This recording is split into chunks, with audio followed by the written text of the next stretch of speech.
मंडळी, हा टी-आर-पीचा जमाना आहे. टी-आर-पीच्या शर्यतीत टिकून राहण्यासाठी मालिकांचे निर्माते आणि दिग्दर्शक मालिकांमध्ये विविध प्रकारचे ट्विस्ट आणून मालिकेमध्ये प्रेक्षकांना खिळवून ठेवण्याचा प्रयत्न करत असतात.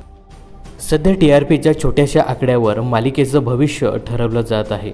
कोणत्या मालिकेला प्रेक्षक संख्या चांगली आहे हे टी-आर-पीमुळेच कळतं. अशातच 27 एप्रिल ते 3 मे या कालावधीमधील टी-आर-पी रिपोर्ट समोर आला आहे.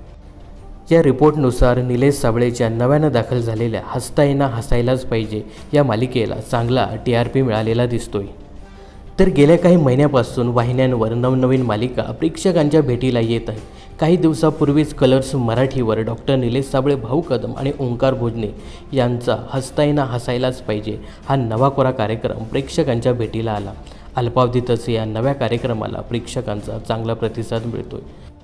तर दर आठवड्याला टी-आर-पी रिपोर्ट येत असतात. मागील आठवड्याच्या टी-आर-पी रिपोर्टनुसार महाराष्ट्राची हास्य जत्रा या कार्यक्रमावर डॉक्टर निलेश साबळे याचा हसता येईना हसायलाच पाहिजे हा कार्यक्रम वरचढ झाल्याचं पाहायला मिळत आहे.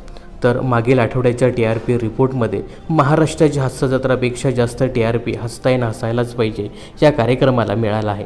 गेल्या 5.5 वर्षांहून अधिक काळ प्रेक्षकांचं अविरत मनोरंजन करणाऱ्या महाराष्ट्राची हास्य जत्रा या कार्यक्रमाचा टी-आर-पी आहे 0.6, म्हणजेच तो कार्यक्रम 37व्या क्रमांकावर आहे.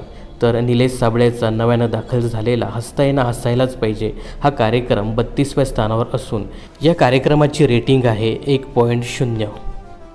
तर गेल्या आठवड्याच्या रिपोर्टनुसार पुन्हा एकदा स्टार प्रवाहाच्याच मालिकांनी बाजी मारलेली पाहायला मिळते. तर महाराष्ट्राची हास्य जत्रा या कार्यक्रमाला पछाडून निलेश साबळेचा हसता येईना हसायलाच पाहिजे हा कार्यक्रम पुढे निघून गेला आहे. याविषयी तुम्हाला काय सांगायचं हे कमेंट्स करून नक्की सांगा.